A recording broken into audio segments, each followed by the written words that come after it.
Shri Venkateswara gold తాకట్టులో ఉన్న మీ బంగారాన్ని విడిపించి కొనబడును. ఈ నార్సింగ్ ఇష్యూ ఏంటండి అసలు?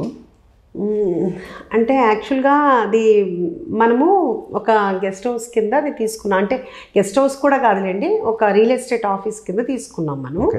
అది ఎవరంటే కనుక ఫస్ట్ అసలు వద్దనుకున్నాం, కానీ అది ఆ కింద ఓనర్స్ మా ఫాదర్కి తెలుసు, మా ఫాదర్కి బాగా తెలిసిన వాళ్ళకి కూడా వాళ్ళు బాగా తెలుసు. అట్లా ఎందుకు కలుద్దామని చెప్పేసి వాళ్ళు తీసుకోమన్నా ముందు వద్దనుకుని కూడా ఏంటంటే ఆ అంకులు ఏమన్నారంటే, ఉషా నువ్వు ఉంటే మేము కూడా ఇక్కడ ఉంటాము, మాకు బాగుంటుంది అని అన్నారని ఒక ఇదితో సరే అని తీసుకున్నాం. కానీ లేకపోతే అంత దూరం వెళ్ళి మనం ఆఫీస్ తీసుకోవాల్సిన అవసరం లేదు.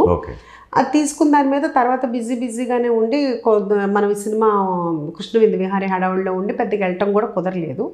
మధ్యలో ఏదైనా స్టోరీ సిట్టింగ్స్కి మేము మా డైరెక్టర్ని తీసుకుని నేను వెళ్ళేదాన్ని. అయిపోయింది. తర్వాత అది పెద్దగా వెళ్ళట్లేదు కదా అన్న ఉద్దేశంతో ఒకసారి మా బుజ్జిగారు ఉన్నారు కదా, బుజ్జిగారికి ఏంటంటే మేము తిరుపతి వెళ్దాం అనుకున్నామండి. తిరుపతి అంటే శౌర్యని అడిగితే శౌర్య ఎవరిని అడగడం, వచ్చింది ఇప్పుడు ఏంటంటే ఎవరిని ఏం అడగడం.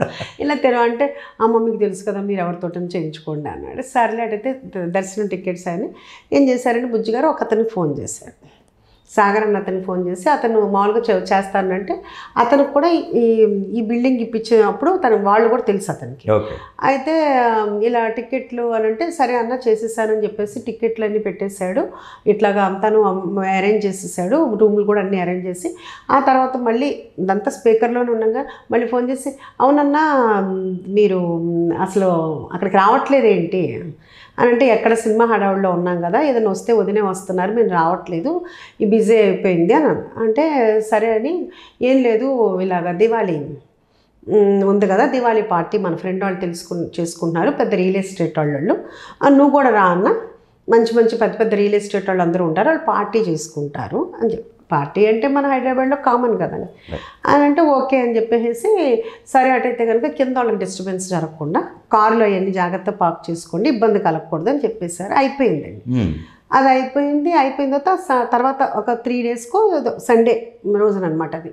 అసలు అది మర్చిపోయాం మేము, ఏంటి ఇవ్వాలి అనే సంగతి కూడా టికెట్ వాళ్ళు పెట్టుకుంటున్నారు ఇవన్నీ విషయం కూడా మనం మర్చిపోయాం. అయిపోయింది, మన వాళ్ళకి ఫోన్ చేయలే.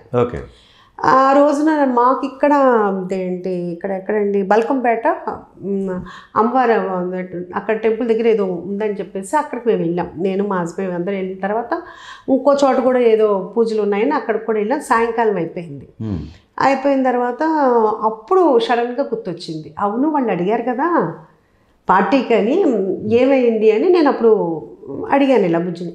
అవునమ్మా నేను మర్చిపోయాను అని చెప్పేసి ఫోన్ చేస్తే అక్కడ వాచ్మెన్ వాళ్ళు తీసేసుకున్నారు. ఏంటి అంటే వాచ్మెన్ అక్కడ ఓనర్ దగ్గర ఒక కీ ఉంటుంది, మా దగ్గర ఒక కీ ఉంటుందండి.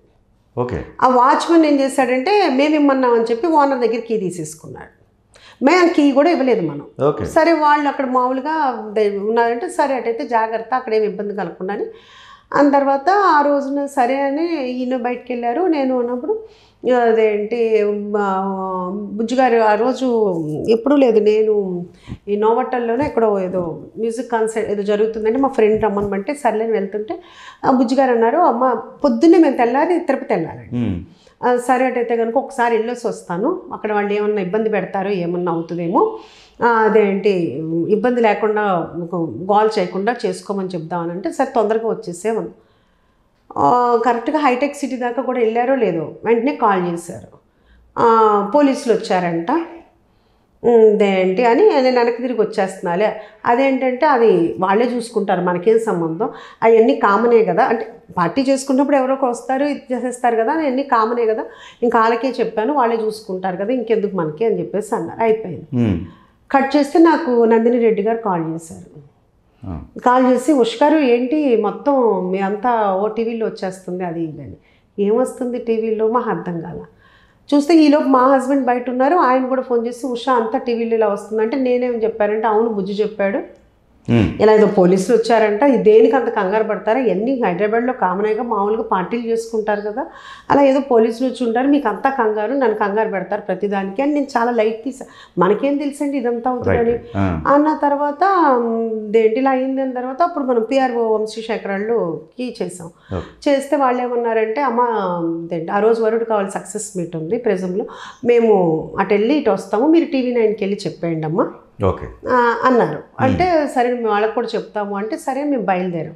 కరెక్ట్గా చంద్రబాబు నాయుడు టీడీపీ ఆఫీసు దాకా వచ్చేటప్పటికి ఫోన్ చేశారు, శేఖర్ ఫోన్ చేసి పోయారు, అమ్మ ఏమి వెళ్తారు మీరు, అసలు టీవీలో చూస్తున్నారా మొత్తం గక్కోలు ఎత్తిపోతుంది, అది క్యాజ్ను ఏంటి ఆ బాటిల్స్ ఏంటి అయ్యే, అసలు అవి చూస్తే నాకు అసలు దడొచ్చేసిందండి. అసలు అది ఆఫీసు చాలా బాగా చేయించుకున్నామండి. ఓకే ఓకే అసలు అది ఒక్కసారి చూసేటప్పుడు నాకే జల్లుమంది భయం వేసిపోయింది అసలు ఒకసారి. అసలు అది షాక్ అయిపోయాము. అయిపోతే మీరే వెళ్తారు, అక్కడికి వెళ్ళి ఏం సమాధానం చెప్తారు అసలు ఏంటి అని అతనికి ఫోన్ చేస్తే సాగర్కి, మీరే ఏదో ఒకటి మేనేజ్ చేసేయండి, నేను మా ఫాదర్కి ఒంట్లో బాగాలేదు నేను వెళ్తున్నా. అదేంటి నువ్వు వెళ్ళటం ఏంటి, మాకేం సంబంధం అని అంటే అతను ఫోన్ స్విచ్ ఆఫ్ చేస్తాడండి. ఓకే ఫోన్ స్విచ్ ఆఫ్ మాకేం అర్థం కాల. కొంతమంది ఏమో వెళ్ళమంటారు చెప్పమంటారు టీవీకి, కొంతమంది ఏమో వద్దంటారు. మాకేమో ఇది కొత్త విషయం, ఏం చేయాలో మాకు అసలు షాక్లో ఉన్నామండి. ఉన్న తర్వాత 2 రోజులు ఇంక అదే పనిగా టీవీలో ఇంకేమీ లేదు, శౌర్య మదరు, శౌర్య ఫాదరు, శౌర్య బాబా ఇదే పెట్టుకుంటా ఉన్నారు. మాకేం అర్థం కాలేదు. ఇంక 3వ రోజుకి అసలు ఏమని చెప్పారంటే పోలీసులు మా హస్బెండ్ని పిలిచారు, లేదని అన్నారు, అంతా ఎంక్వైరీ చేసుకున్నారు, మన దాంట్లో ఫోన్ నెంబర్లు కూడా అలా లేవండి. వాళ్ళు ఆర్గనైజ్ చేసే వాళ్ళ ఫోన్ నెంబర్లు మా దాంట్లో లేవు. కాల్ లిస్ట్ చెక్ చేస్తారు కదా, ఎవరి దాంట్లో బుజ్జిగారి దాంట్లో లేదు, దీంట్లో లేదు, శౌర్య దాంట్లో లేదు, ఎవరి దాంట్లో చెక్ చేసుకున్నారు లేదు. అందుకనే వాళ్ళు వదిలేశారు మమ్మల్ని. లేకపోతే ఎందుకు వదులుతారండి పోలీసులైనా. మాకేమి ఇంటికి ఎంక్వైరీకి రాలా, మాకేమీ రాలా. సరే అని మనం ఊరుకున్నాం. కట్ చేస్తే మళ్ళీ మరుసటి రోజు ఒకసారి పోలీస్ స్టేషన్కి వచ్చి ఒకసారి చిన్నది ఏదో ఇవ్వాలి అంటే నేను అన్న లాయర్ని తీసుకెళ్ళండి అన్నా. ఈయన్ని వద్దొద్దు వాళ్ళు ఫీల్ అవుతారు వద్దు అన్నారు. మా వారికి అన్నీ కొంచెం ఇట్లాంటివి ఉంటాయి. కాదండి తీసుకెళ్తే ఎందుకు పోలీసులు కూడా అంటే కాదని వెళ్ళారు. వెళ్తే లేదు మాకు మీది పాత్ర ఉందంట, మిమ్మల్ని అరెస్ట్ చేయాలి. మా హస్బెండ్తో పాటు ఇంకో ఆయన వెళ్ళారు.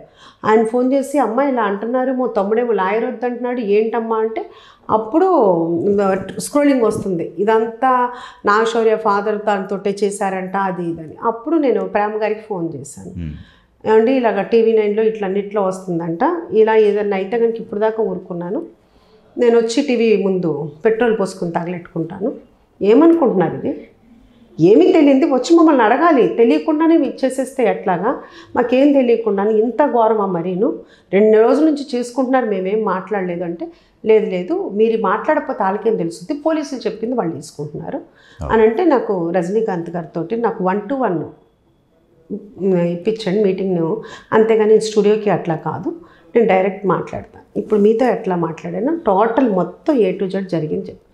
ఆయన నాలో ఉన్న జెన్యూనిటీ అని తెలిసిపోద్ది కదండి. ఇప్పుడు జర్నలిస్టులు ఎవరు ఏం మాట్లాడుతున్నామని ఊరినే చెప్తా.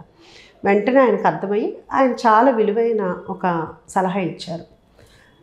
మీరు అంటే ఎవరికైనా ఇస్తాం కదండి, ఏముంది అని అంటే కరెక్టేనండి, సెలబ్రిటీ ఉన్నప్పుడు మీరు ఎవరికి ఇస్తున్నారో తెలుసుకుని ఇవ్వాలి, ఎవరికి పడితే వాళ్ళకి ఇస్తే కనుక ఇట్లాంటి ప్రాబ్లమ్సే వస్తాయి, అది మీరు జాగ్రత్తగా ఉండాలి. నిజమేనండి, అది మాకు తెలియలేదు, అది మా తప్పే. ఆ తర్వాత స్క్రోలింగ్ తీసేశారు, మనకేమి ఇప్పుడు దాకా ఏమీ లేదు. కానీ జరిగింది ఏంటంటే కనుక మనకు సంబంధం లేకుండా అంత జరిగింది. ఇప్పటికీ పాపం కొంతమంది తెలియని వాళ్ళు నిజమనుకుంటారు. ఆ గమ్మత్ ఏంటో తెలుసండి, అసలు నా తరపున వాళ్ళు నిజంగా పల్లెటూళ్ళలోనండి ఎక్కడెక్కడ ఉన్న వాళ్ళు నాకు కాల్ చేసి అప్పుడు దాకా ఎప్పుడు చాలా నాళ్ళు మాట్లాడినాను ఫోన్ చేసి, ఉషా ఇదంతా టీవీ వాళ్ళు కావాల్సింది చేసుకుంటున్నారని అందరికీ అర్థమైంది, నువ్వేం ఫీల్ అవ్వక్కర్లేదు నాకు చెప్తున్నారండి. కానీ లిటరల్గా మేము మళ్ళీ గెట్ బ్యాక్ అవడానికి 4 months పట్టిందండి. అసలు వెయిట్గా పేషెంట్లు అయిపోయామండి. ఎందుకంటే ఇప్పుడు నాకేమైనా బ్యాడ్ జరిగినా మా హస్బెండ్ బ్యాడ్ జరిగినా అసలు దానికి 1 second కూడా నేను ఆలోచించనండి. ఎందుకంటే ఏదన్నా మన వలన మన పిల్లలకి ప్రాబ్లం జరిగింది అంటే అవును. అస్సలు అది చాలా బాధాకరం కదా ఎవరికైనానండి. పేరెంట్స్ ఇప్పుడు పిల్లలకి ఏదైనా ప్రాబ్లం వస్తే పేరెంట్స్ ఫేస్ చేయాలి. అలాంటిది మా వలన అబ్బాయి తనకు సంబంధం లేకుండా తను ఒక పబ్కి వెళ్ళడు, ఒక బయటికి వెళ్ళడు, ఏమి వెళ్ళడు. శౌర్యనే ఇది రన్ చేస్తున్నాడంట, శౌర్య వచ్చేళ్తాడంట, శౌర్యకి సినిమాలు చేయకపోయినా దీనివల్లనే డబ్బులు వస్తున్నాయంట. ఇవన్నీ మాటలనేదండి చాలా పెయిన్ఫుల్గా అనిపించింది. ఇంకా తర్వాత ఆ సంఘటన జరిగిన దగ్గర నుంచి ఇంక నేను బాగా గుండె రాయి అయిపోయింది అంటారు చూడండి. ఇంకే మనకు అనవసరం, ఎవరు ఏం మాట్లాడుకున్నా ఎవరికి మనం ఎక్స్ప్లెయిన్ ఇవ్వక్కర్లేదు. మనమేంటో తెలిసిన వాళ్ళు, మనల్ని నమ్మిన వాళ్ళు మనతోటే ఉన్నారు. మధ్యలో వచ్చిన వాళ్ళు మధ్యలోనే వెళ్ళిపోతున్నారు ఎవరైనా కానీ. ఉషా అంటే ఏంటో తెలుసు, ప్రసాద్ గారు అంటే ఏంటో తెలుసు, శౌర్య అంటే తెలిసిన వాళ్ళు ఎవ్వరూ కూడా 1% కూడా మేము ఏమైనా చెప్పబోతుంటే అసలు నువ్వు ఎందుకు చెప్తావు, ఎవరు నమ్మారు?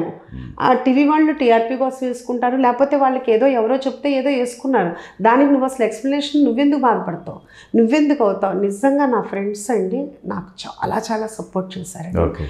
ఆ టైంలో మాత్రం నా ఫ్రెండ్స్ అసలు ఎలా అంటే రోజు లిటరల్గా నా దగ్గర వచ్చి కూర్చునేవాళ్ళండి. ఎందుకు షా, ఎందుకు నువ్వు అంతగా అంటే నాకేదో అయినందుకని కాదండి, మా వలన మా అబ్బాయికి బాగా బాధ అనిపించి మేము బాగా డిప్రెషన్లోకి వెళ్ళిపోయాం బాగా. అప్పుడు నిజంగా నా ఫ్రెండ్స్ చాలా సపోర్ట్ చేశారండి. నిజంగా వాళ్ళందరికీ కూడా అసలు ఎప్పటికీ రుణపడి ఉంటాను అనమాట. నిజంగా అంత మేమంటూ తెలిసిన వాళ్ళు ఎవరు బ్యాడ్ అనుకోలేదండి. కావాలని మా మీద బురద జల్లే వాళ్ళు జల్లారు తప్పితేనండి.